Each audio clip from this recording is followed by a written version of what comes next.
Handa ka na bang malaman ang mga nakakatakot na bagay sa kalawakan? Ang universo ay hindi lamang puno ng mga naggagandahang bituin at planeta. Sa likod ng mga nakakasilaw na liwanag, may mga nakatagong hiwaga at panganib na kayang magbigay sa atin ng kilabot. Tara't samahan niyo ako sa isang nakakakilabot na paglalakbay sa kalawakan.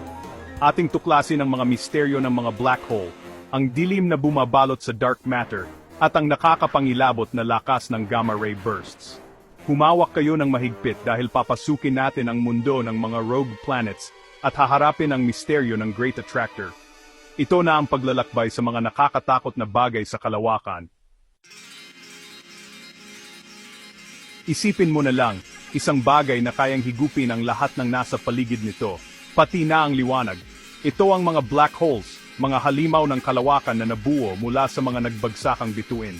Ang kanilang gravity ay napakalakas, kaya naman walang kahit ano, kahit na ang liwanag, ang makakatakas sa kanilang pagkakahawak. Kapag ang isang bagay ay nalapit sa black hole, ito ay unti-unting hahaba at sasabog sa isang prosesong tinatawag na spaghettification. Isipin mo na lang ang iyong katawan na unti-unting hinihila at pinipisa hanggang sa maging manipis na sinulid. Nakakatakot, hindi ba? Alam ba ninyo na ang mga bituin at planeta na nakikita natin ay bumubuo lamang ng 5% ng ating universo? Ang nalalabing 75% ay binubuo ng mga bagay na hindi pa natin lubusang naunawaan, tulad ng dark matter. Isang misteryosong bagay na hindi natin nakikita o nahahawakan, pero alam natin na nandyan dahil sa epekto nito sa gravity. Isipin mo na lang, napapaligiran tayo ng isang hindi nakikitang bagay na bumubuo sa halos 27% ng universo. Ano kaya ang tunay na katangian ng dark matter? May epekto kaya ito sa atin? Maraming katanungan ang bumabalot sa misteryo ng dark matter. Chapter 3. Gamma ray bursts, ang kamatayan mula sa kalawakan. Mga pagsabog na kayang maglabas ng napakalakas na enerhiya, sapat na para sirain ang anumang bagay na madaanan nito. Ito ang mga gamma ray bursts, ang pinakamalakas na pagsabog sa kalawakan. Sa loob lamang ng ilang segundo, kaya nitong maglabas ng enerhiya na katumbas ng enerhiya na ilalabas ng araw sa buong buhay nito. Isipin mo na lang, kung ang isang gamma ray burst ay sumabog malapit sa ating solar system, wala tayong magagawa, kundi ang panoorin ang paggawasak ng ating planeta. Mabuti na lamang at napakabihirang mangyari ang mga gamma ray bursts.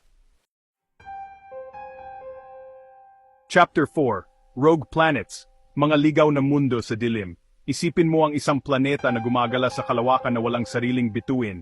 Malamig, madilim, at malungkot ang kanilang mundo.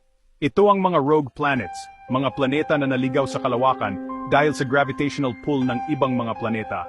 Wala silang araw na magbibigay liwanag at init, kaya naman ang kanilang surface ay nababalot ng yelo at kadiliman. Kung mayroon mang buhay sa mga rogue planets, malamang ay ibang-iba ito sa buhay na nakasanayan natin. Chapter 5. The Great Attractor, ang misteryosong puwersa sa kalawakan. Alam ba ninyo na ang ating Milky Way galaxy ay hindi lang basta-basta lumulutang sa kalawakan? Ito ay hinihila papunta sa isang napakalaking bagay na tinatawag na The Great Attractor.